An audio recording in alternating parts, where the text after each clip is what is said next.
Here is a question. Read it carefully and think about the answer. Let us solve it step by step.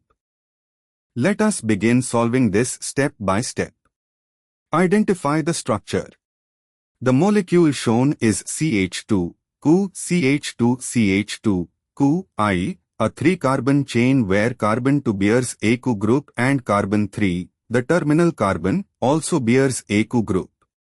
More carefully reading the structure, CH2, CH2, CH2 with CU on the second carbon and CU on the third carbon.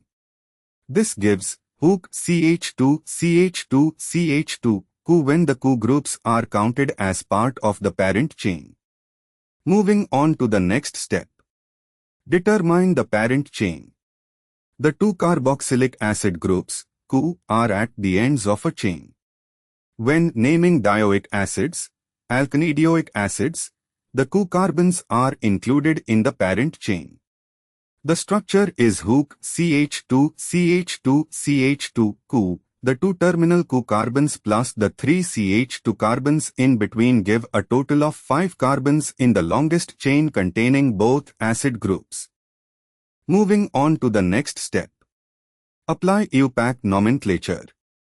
A 5-carbon chain with carboxylic acid groups at positions 1 and 5 is named pentane 1,5 dioic acid, also known as glutaric acid.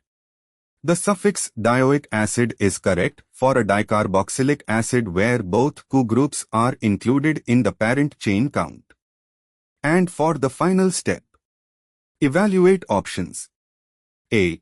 Pentane 1,5 dioic acid, correct, 5 carbons total, including both CU carbons, dioic acid suffix.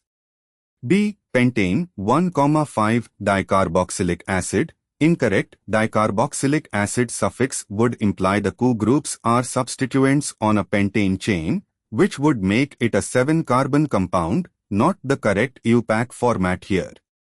C. Propane 1,3 dioic acid, incorrect, this would be hook CH2 CU malonic acid, only 3 carbons total, not matching the given structure. D. None of these, incorrect since A is correct. Therefore, the correct answer is A. Therefore, the correct answer is option A.